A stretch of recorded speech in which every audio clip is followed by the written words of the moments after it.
Selamat hari Minggu, selamat berbakti dimanapun kita saat ini berada. Sebelumnya saya akan membacakan beberapa pengumuman. Pengumuman pertama, ibadah masih akan tetap dilaksanakan melalui online sampai waktu yang belum ditentukan. Kedua, jam doa dilaksanakan melalui Zoom setiap hari Rabu pukul 18.30. Link akan diberikan melalui WA Group dan akan diberikan 30 menit sebelum ibadah dimulai. Yang ketiga, bagi jemaat yang belum bergabung dalam grup WA gereja, dapat menghubungi Saudari Lia atau Bapak Arif. Keempat, persembahan dapat dikumpulkan dan ditransfer ke rekening BCA 573514659 atas nama Lydia Rahmat Erik. Yang kelima, telah dimulai kelas baptisan melalui Zoom setiap Sabtu pukul 10. Firman-Nya berkata dalam Ibrani 13 ayat 8, Yesus Kristus tetap sama, baik kemarin maupun hari ini dan sampai selama-lamanya. Mari kita katakan, Yesus, Kau sungguh baik.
Panggilan berbakti diambil dari Mazmur 104 ayat 33 sampai 34. Aku hendak menyanyi bagi Tuhan selama aku hidup.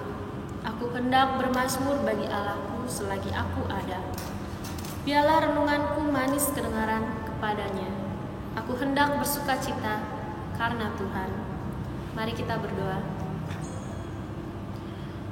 Yesus yang baik, Yesus yang mulia dan besar, kami mengucap syukur ya Tuhan. Terima kasih untuk kesempatan pada hari ini. Tuhan berikan kami nafas kehidupan. Tuhan berikan kami kesempatan untuk datang memuji dan meninggikan Engkau saja. Kami masih boleh mendengar firman-Mu ya Bapa. Tuhan, saat ini kami mau menyiapkan hati kami. Tuhan urapi, berikanlah kami Roh Kudus ya Bapa, untuk tinggal diam di dalam kami, membuka mata, telinga, hati, dan pikiran kami untuk bisa mendengar firman-Mu dan menjalankannya, perintah-perintah yang Engkau perintahkan kepada kami ya Tuhan. Terima kasih ya Tuhan, hanya di dalam anak-Mu yang kudus kami telah berdoa dan mengucap syukur. Amin.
Mari kita berdoa.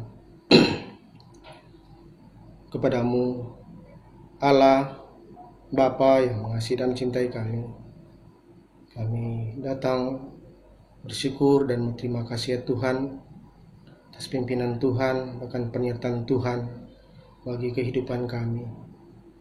Bapa dalam surga, kami juga bersyukur kalau sudah seminggu yang sudah kami lewati ya Tuhan, kami boleh melewati bersama Tuhan. Kami berterima kasih ya Tuhan atas anugerah, pimpinan dan penyertaan Tuhan dalam kehidupan kami, pribadi lepas pribadi, bahkan keluarga kami ya Tuhan. Bapa dalam surga, saat ini kami akan melanjutkan permohonan kami.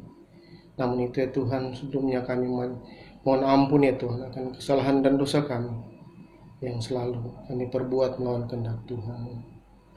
Bapa dalam surga, saat ini kami berdoa, kami membawa bangsa kami ya Tuhan ke dalam tangan Tuhan. Kami berdoa untuk pemimpin kami ya Tuhan, Bapak Presiden, Wakil Presiden, Menteri ya Tuhan, bahkan Gubernur, Wali Kota, Bupati ya Tuhan, bahkan pemimpin kami yang ada di desa-desa ya Tuhan, atau di RT RW ya Tuhan. Bapa bersama-sama dengan mereka ya Tuhan, berkati pekerjaan mereka, berikan kekuatan, kesehatan pada mereka ya Tuhan, agar apa yang menjadi keputusan yang mereka ambil bersama ya Tuhan, itu boleh datangkan kebaikan ya Tuhan bagi seluruh rakyat ya Tuhan. Terima kasih ya Bapa. Kami juga berdoa Tuhan untuk penanganan COVID. Bapa, kami serahkan ya Tuhan COVID-19 ke dalam tangan Tuhan. Kami percaya dan kami yakin Tuhan akan memberikan jalan keluar bagi permasalahan, bagi COVID-19 ini ya Tuhan. Terima kasih ya Tuhan. Tuhan juga memberkati ya Tuhan saudara kami, para medis yang boleh bersedia ya Tuhan dan terus berjuang ya Tuhan untuk memberikan pelayanan yang terbaik. Bapa dalam surga, berkati juga mereka dan bersama-sama dengan mereka ya Tuhan, agar mereka terus dikuatkan ya Tuhan dalam pelayanan mereka ya Tuhan. Terima kasih ya Bapa. Kami juga mau berdoa ya Tuhan untuk yayasan-yayasan yang Tuhan sudah percayakan kepada kami ya Tuhan, Yayasan Baptis ya Tuhan, baik dari kesehatan ya Tuhan, pendidikan ya Tuhan. Kami berdoa ya Tuhan, dan rumah sakit yang Tuhan sudah percayakan pada kami. Tuhan memberkati manajemen yang ada di sana. Tuhan juga memberkati para dokter, perawat ya Tuhan, agar apa yang mereka lakukan ya Tuhan, sungguh-sungguh boleh melayani Tuhan. Kami juga berdoa ya Tuhan, biarlah juga mereka diberikan kekuatan ya Tuhan, berikan kesehatan ya Tuhan, agar lewat pelayanan mereka nama Tuhan dipermuliakan. Kami juga berdoa ya Tuhan untuk sekolah-sekolah yang ada di Yayasan Baptis. Tuhan juga mau berkati ya Tuhan lewat pelayanan pendidikan ini, agar kami boleh melihat bahwa banyak anak-anak Tuhan yang terus boleh mengenal Tuhan. Terima kasih ya Tuhan. Kami menserahkan juga ya Tuhan gereja kami ya Tuhan. Kami mau berdoa buat keluarga Bapak Pendeta yang melayani kami. Berikan juga kekuatan kesehatan ya Tuhan pada beliau ya Tuhan yang mengembali kami. Kami juga ya Tuhan berdoa buat kami sebagai jemaat. Kami sama-sama ya Tuhan boleh saling melayani. Sama-sama ya Tuhan saling diperlengkapi.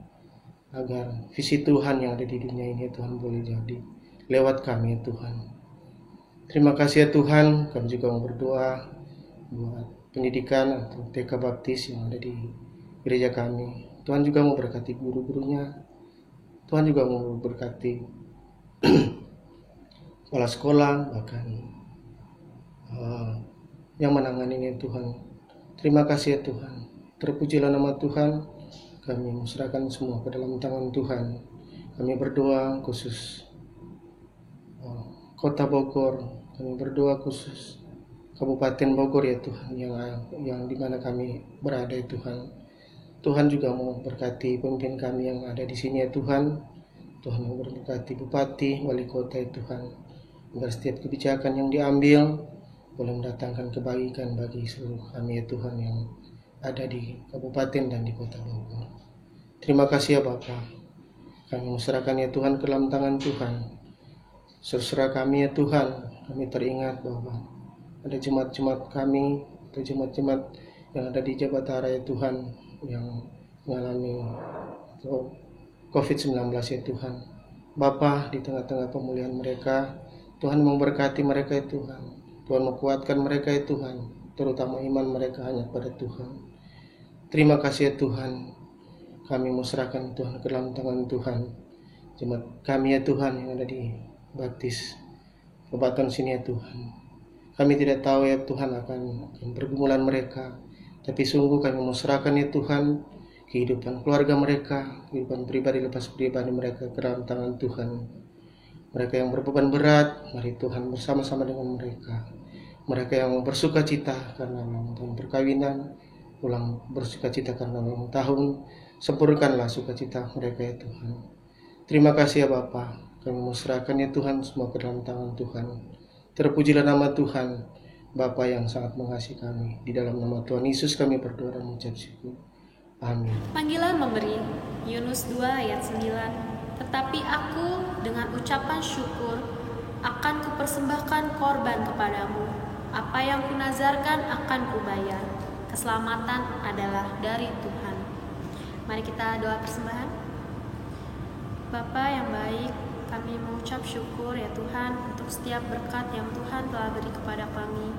Terima kasih ya Tuhan, saat ini kami mau membawa sebagian berkat yang sudah Tuhan berikan.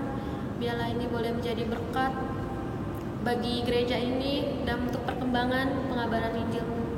Biarlah Tuhan memberkati juga setiap tangan-tangan yang memberi. Tuhan limpahi mereka dengan kasih karunia-Mu senantiasa di dalam kehidupan mereka. Terima kasih ya Tuhan, hanya di dalam anak-Mu yang kudus kami telah berdoa dan mengucap syukur. Amin.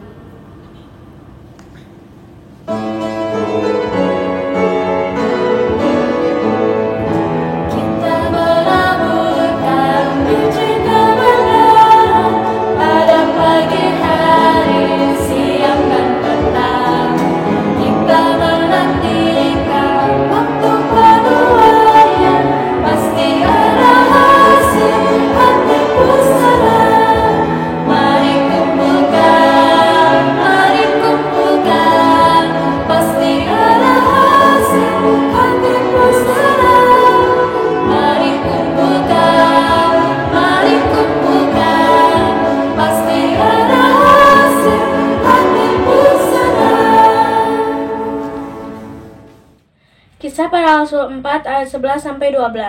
Yesus adalah batu yang dibuang oleh tukang-tukang bangunan, yaitu kamu sendiri.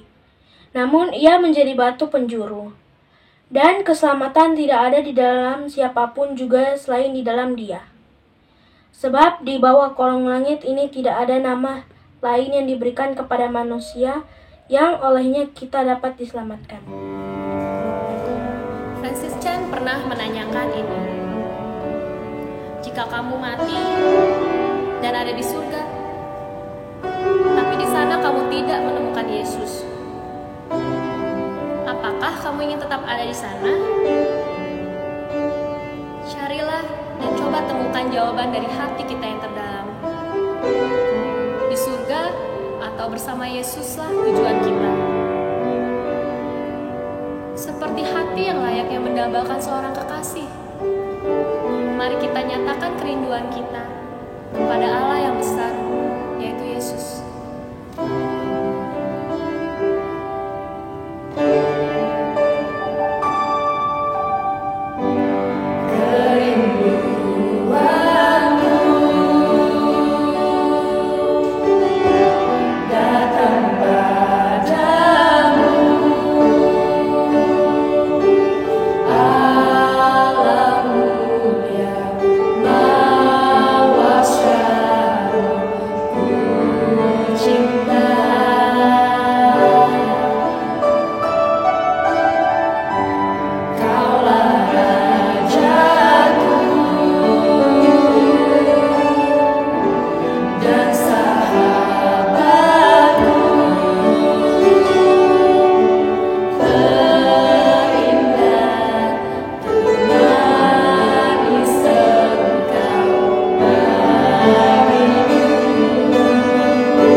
Salam, puji Tuhan, selamat hari Minggu, selamat berbakti, selamat beribadah kepada Tuhan. Dimanapun Bapak Ibu berada, Tuhan senang dengan ketulusan, kesungguhan jemaat Tuhan dalam mencari Dia, dalam berbakti, mengungkapkan rasa syukur kita atas keselamatan, kebaikan yang Tuhan sudah anugerahkan kepada kita. Sebelum kita mengawali khotbah, untuk mengawali khotbah hari ini, mari kita tunduk kepala, kita berdoa. Bapa di surga, hati kami terbuka untuk kebenaran firman-Mu. Berbicaralah Tuhan, kuasa-Mu tercurah atas kami, pengurapan hikmat-Mu mengalir di tengah-tengah kami, sehingga kami boleh menerima pewahyuan yang benar tentang kebenaran firman-Mu. Kami siap Tuhan, di dalam nama Yesus kami berdoa. Amin. Puji Tuhan, judul khotbah hari ini adalah Injil Kasih Karunia Allah. Mungkin Bapak Ibu bertanya, ya, apa Pak yang harus kita lakukan di situasi sulit saat ini? Corona tidak kunjung mereda, bahkan makin banyak yang menjadi korban. Banyak orang kehilangan pekerjaannya, banyak orang yang mungkin sudah frustasi, mereka udah capek, letih menjalani kehidupan. Apa yang harus kita lakukan, Pak? Satu jawaban dari saya adalah kita harus kembali kepada Injil yang sesungguhnya, back to full gospel, ya. Karena hanya ada satu Injil yang ada dalam Alkitab. Injil apa itu? Injil kasih karunia Allah, ya. Ada nggak Injil yang ya? Ada Injil yang palsu. Nah, dari mana kita bisa belajar tentang Injil yang sesungguhnya? Kita belajar Injil yang sesungguhnya dari Paulus. Karena 3/4 kitab Injil ditulis oleh Rasul Paulus.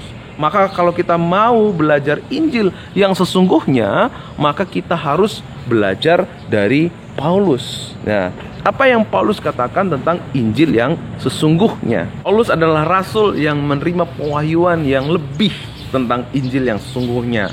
Karena itu kita bisa mengenal Injil yang sesungguhnya dari seorang Paulus. Makanya kemarin kita belajar di kitab Roma, bagaimana Paulus berkata, Injil adalah kekuatan Allah yang menyelamatkan setiap orang yang percaya. Jadi Injil itu bukan doktrin, ya, pribadi tetapi tentang pribadi yang menyelamatkan kita. Siapa dia?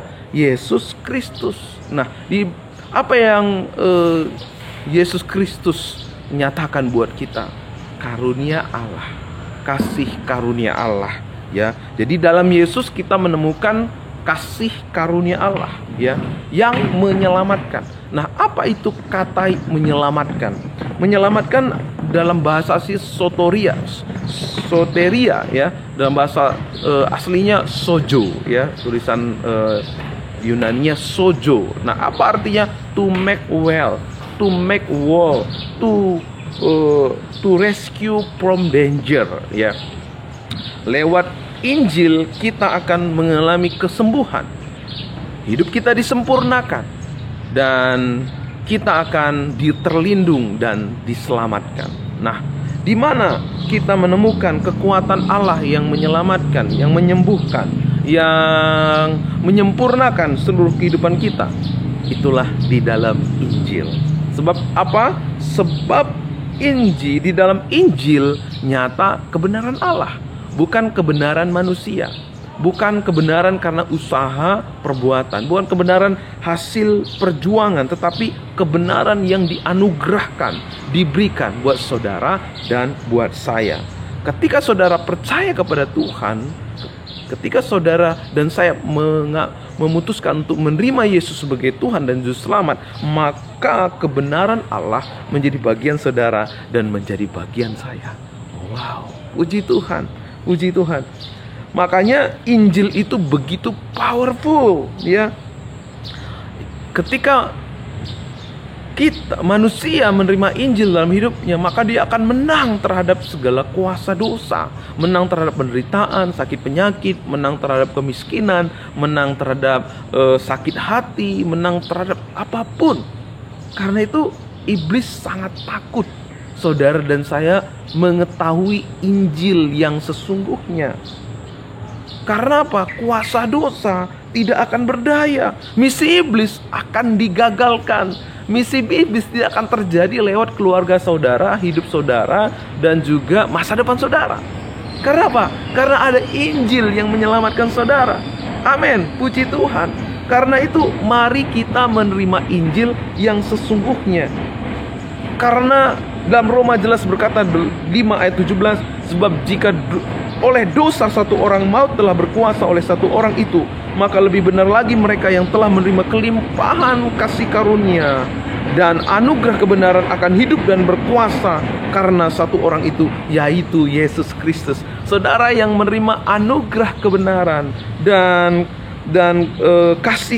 kelimpahan kasih karunia Allah akan berkuasa, akan hidup dan berkuasa. Puji Tuhan. Saudara dan saya ketika hidup dalam Injil yang sesungguhnya, hidup saudara akan berkuasa. Hidup saudara akan benar-benar hidup dan berkuasa. Saudara tidak mati diperbudak oleh dosa. Karena dosa sudah dipatahkan, kuasa dosa sudah dipatahkan oleh Tuhan Yesus Kristus. Maka sejak waktu saudara menerima Injil yang sesungguhnya, kuasa dosa tidak berarti lagi. Kuasa dosa sudah tidak efek lagi. Yang memberi efek dalam hidup saudara adalah kuasa darah Yesus yang begitu powerful. Tapi kalau saudara menerima Injil yang bukan sesungguhnya, maka saudara tidak akan mengalami kuasa Injil. Karena itu hari ini saya mau mengajak Bapak Ibu untuk mengecek iman, mengecek Injil yang ada pada saudara, mengecek Injil yang saudara yakini selama ini, ya. Karena banyak orang yang memberitakan Injil, tetapi belum tentu Injil yang diberitakan itu adalah Injil yang sesungguhnya.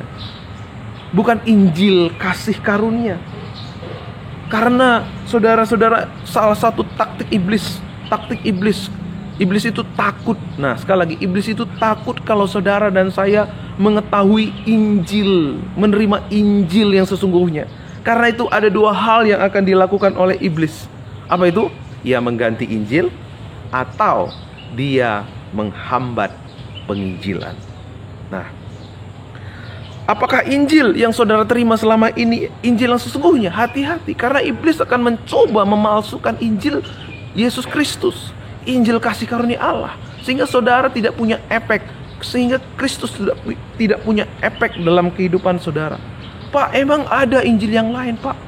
Yuk kita lihat Galatia 1 ayat 6-7. Aku heran bahwa kamu begitu lekas berbalik daripada Dia yang oleh karena kasih karunia Kristus telah memanggil kamu, dan mengikuti suatu Injil yang lain, yang sebenarnya bukan Injil. Hanya ada orang yang mengacaukan kamu dan bermaksud untuk memutarbalikkan Injil. Jadi hati-hati, ada Injil yang lain yang sesungguhnya bukan Injil. Karena ada orang yang berusaha mengacaukan, orang yang dipakai iblis untuk menghambat, untuk memalsukan kebenaran Injil yang sesungguhnya. Jadi hati-hati, mari cek Injil yang kita yakini, yang kita terima saat ini. Nah, ini adalah surat Galatia ini adalah surat yang ditulis oleh Paulus, karena Paulus pernah melayani jemaat di Galatia. Nah, jemaat Galatia pernah dilayani oleh Paulus. Paulus merasa sudah cukup menyampaikan tentang Injil kepada mereka. Tetapi waktu Paulus meninggalkan jemaat Galatia, apa yang terjadi Bapak Ibu? Ada ajaran baru yang berkembang. Entahkah itu dari orang luar atau dari mereka. Mungkin ada di antara mereka yang berlatar belakang Yahudi, mulai memasukkan satu ajaran yang baru tentang Injil. Nah, seperti apa itu? Ya, bahwa kita diselamatkan benar memang karena kasih karunia, tetapi harus juga kita melakukan ketaatan terhadap perintah-perintah dan hukum-hukum yang ditetapkan di dalam Alkitab. Memang tidak ada salah kalau kita melakukan hukum-hukum dan ketetapan, itu baik. Tetapi Paulus mau negaskan di sini kepada saudara dan saya bahwa kita bukan selamat karena itu. Kita selamat murni karena Injil. Ketika saudara terima Yesus sebagai Tuhan dan hidup dalam iman percaya kepadanya, saudara adalah orang yang diselamatkan. Dan keselamatan saudara adalah kekal adanya. Yahudi mengajarkan seperti ini, kira-kira seperti ini. Paulus mengajar diselamatkan karena kasih karunia, tetapi kamu harus mempertahankan keselamatanmu dengan menaati hukum-hukum dan perintah-perintah. Maka harus lakukan ini, maka harus jangan lakukan ini, maka harus taat, ya.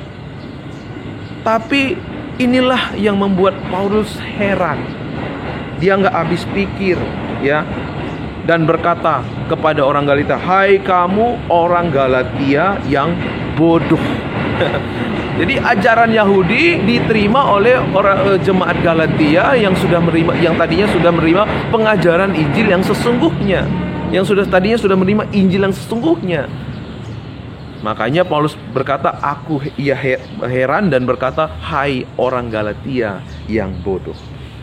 Jadi ketika ada orang Kristen yang menerima Injil yang bukan Injil, mau dikacaukan dengan Injil yang lain, nah Alkitab katakan mereka adalah orang yang bodoh.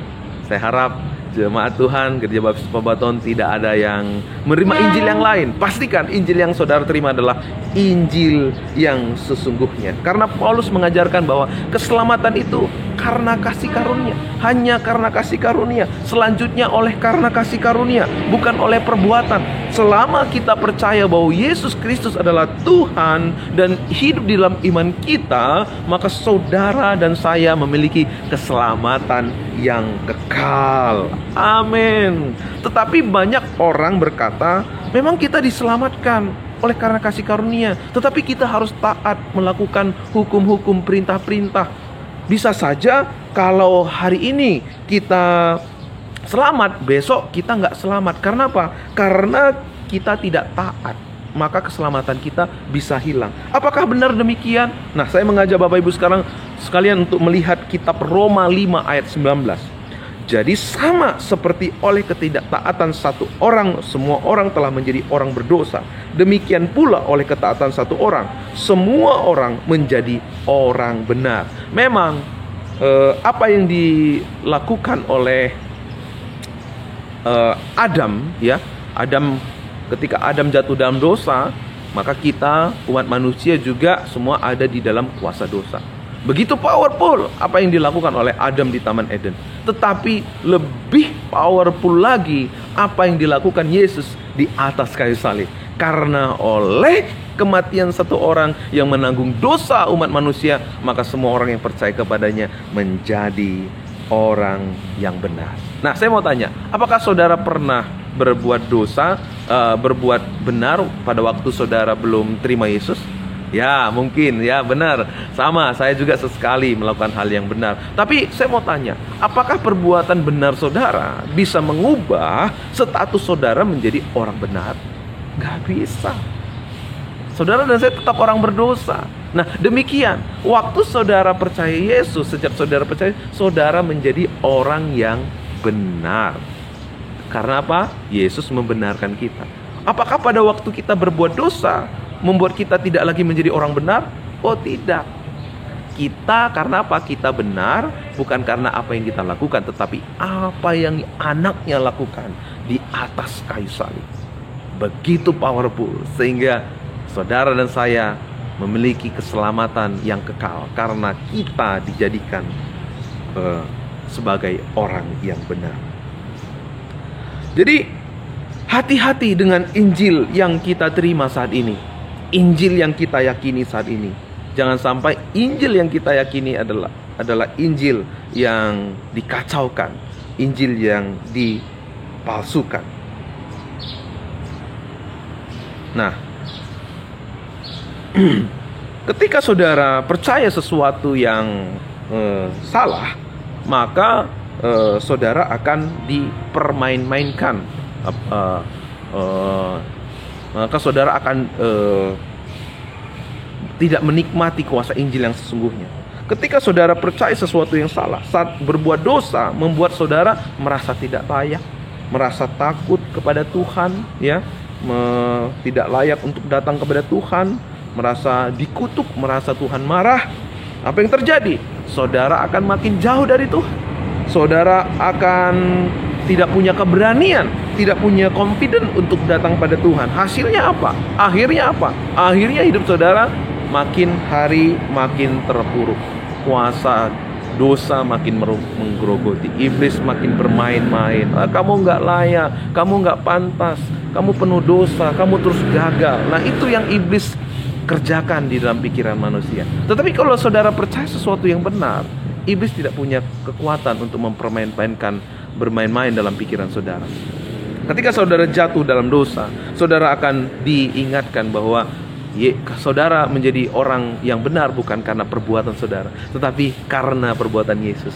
Sehingga hati saudara melimpah dengan ucapan syukur. Saudara berani datang kepada Tuhan. Dan ketika saudara terus datang kepada Tuhan, maka semakin saudara datang kepada Tuhan, maka semakin hidupmu diubahkan, dipulihkan oleh Tuhan. Yang percaya katakan amin. Inilah kebenaran yang memerdekakan, yang harus kita terima, yang harus kita alami, yang harus kita beritakan, sehingga banyak orang dibebaskan dari kuasa dosa, sehingga banyak orang yang menang terhadap kuasa dosa. Ya. Karena di dalam Roma 5 ayat 20. Nah, karena banyak orang salah mengerti, khususnya pada waktu Paulus berkata ya dalam Roma 5 ayat 20, tetapi hukum Taurat ditambahkan supaya pelanggaran menjadi semakin banyak, dan di mana dosa bertambah banyak, di sana kasih karunia menjadi berlimpah-limpah. Banyak orang yang salah menangkap apa yang Paulus sampaikan. Mereka pikir ya ini adalah Paulus sedang memberikan semangat buat kita untuk berbuat dosa agar kasih karunia Allah itu makin berlimpah dalam hidup kita. Apakah benar demikian? No. Ya, itu pengertian yang salah. Kalau ada orang yang punya pengertian seperti ini, berarti ia sedang mempercayai Injil yang salah. Ya, ketika Paulus berkata seperti ini, sesungguhnya Paulus ingin menyampaikan, menegaskan, memberitakan, menyampaikan tentang Injil secara radikal. Makanya di ayat selanjutnya dikatakan di Roma 6 ayat 1, jika demikian, apakah yang hendak kita katakan? Bolehkah kita bertekun dalam dosa supaya semakin bertambah kasih karunia itu? Ya, tentu tidak. Ya, kalau ada yang punya pengertian harus terus berbuat dosa supaya kasih karunia Allah bertambah, nah ini dia sedang meyakini satu Injil yang salah. Dia harus ubah, dia harus ganti Injilnya dengan Injil yang baru, yaitu Injil kasih karunia Allah. Memang akan banyak orang yang salah mengerti, sehingga iblis juga memakai hal itu untuk menghambat pemberitaan Injil yang sesungguhnya. Karena iblis tahu kalau orang-orang mengetahui Injil yang sesungguhnya, maka kuasa dosa akan tidak berdaya.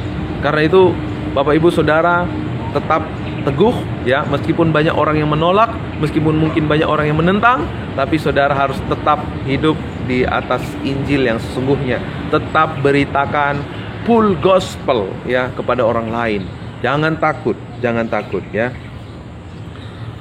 Mungkin ada orang yang berkata ya, karena ada orang yang mungkin akan berkata, Pak, kita harus beritakan Injil yang seimbang, Pak, ya, supaya kita nggak dikomplain, ya, supaya nggak ribet, ya, supaya bisa diterima oleh orang lain. Nah, saya mau bilang, kalau saudara memberitakan Injil yang demikian, supaya orang terima, supaya tidak ribet, nah, sesungguhnya, ya, kita sedang memberitakan Injil bukan menyukakan Tuhan ya, tetapi menyukakan manusia.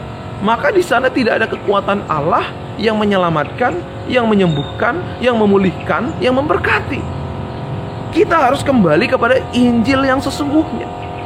Tuhan begitu memproteksi Injilnya supaya Injilnya jangan dipalsukan. Di dalam Galatia 1 ayat 8 dan sampai 9.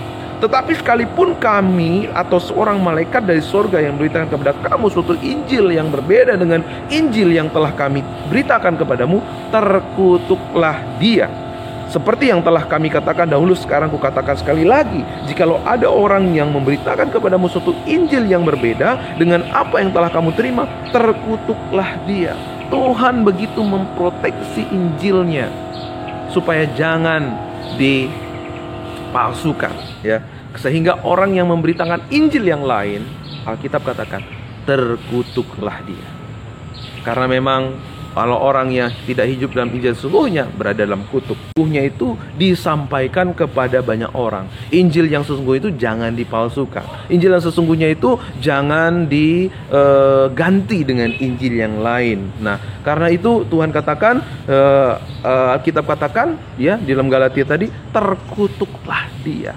Ya, Tuhan ingin semua orang menerima Injil yang sesungguhnya. Nah, maka saudara dan saya harus hati-hati. Hati-hati terhadap orang-orang yang tipe orang Yahudi yang berusaha mengganti Injil dengan Injil yang lain, ya. Bahwa kita diselamatkan itu bukan hanya dengan kasih karunia, tetapi juga dengan perbuatan. Karena memang orang-orang yang demikian selalu berusaha untuk mengacaukan. Kita bisa lihat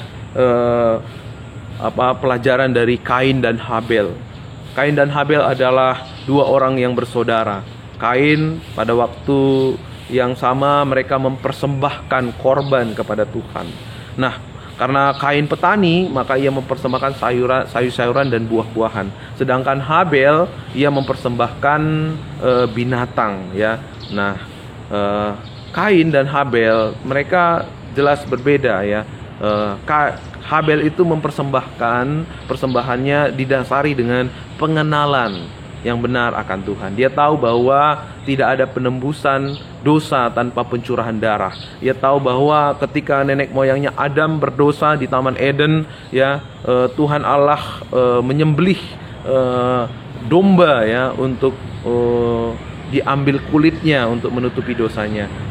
Karena itu Habel mempersembahkan korban itu dengan dasar pengenalan yang benar akan Tuhan. Dia tahu bahwa ia adalah orang berdosa. Dia butuh harus hati-hati dengan orang-orang tipe orang Yahudi, ya, karena mereka akan selalu berusaha mengacaukan Injil yang sesungguhnya. Iblis selalu memakai tipe orang seperti ini untuk mengacaukan Injil, untuk menghambat Injil, untuk mempersulit orang-orang hidup dalam Injil. Nah, kita bisa belajar dari peristiwa Kain dan Habel.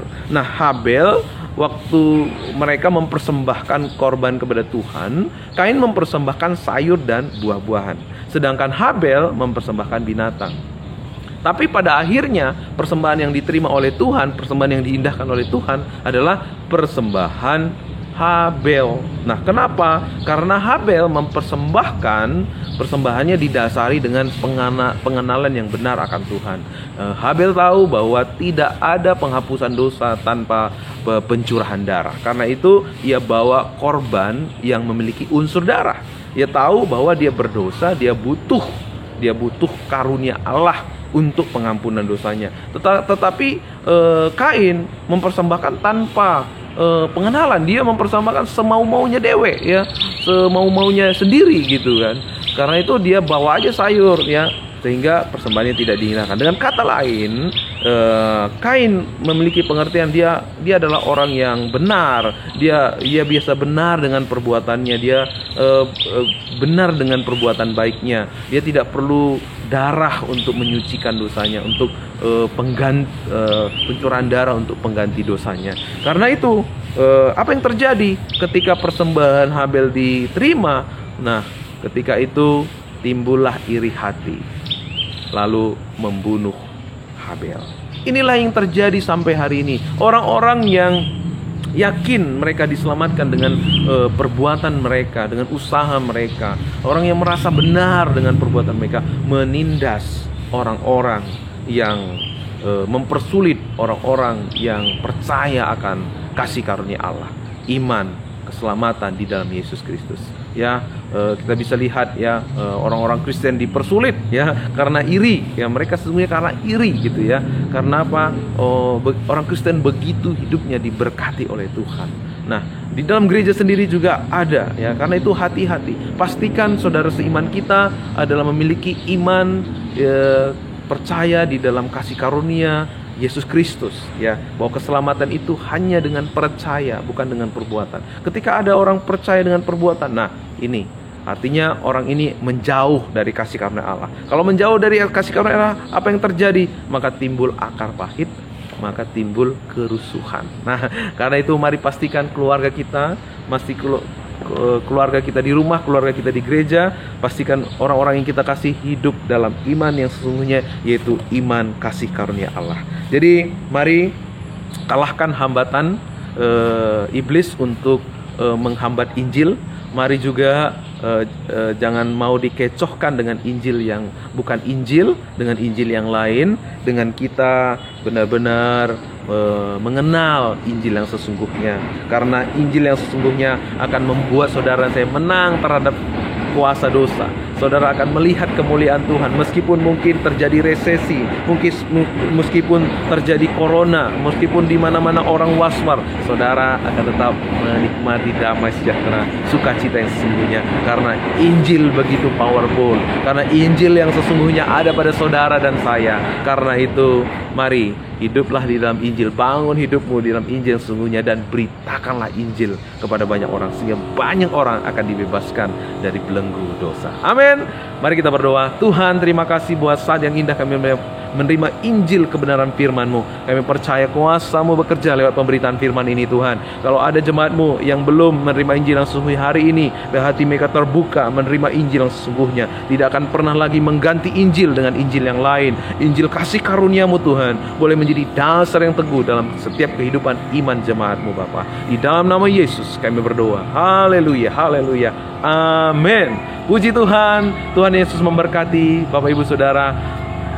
Mari sebelum kita akan menutup ibadah kita, saya undang Bapak Ibu untuk bangkit berdiri.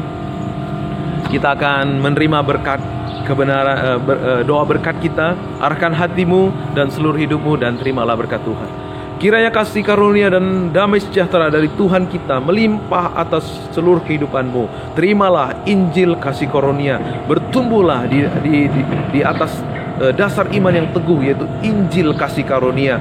Pergilah, pulanglah, beritakanlah Injil kasih karunia, penyertaan, pertolongan, perlindungan, dan kuasa Tuhan tercurah atas jemaat Tuhan sekalian dari hari ini, esok, dan sampai selama-lamanya. Amin.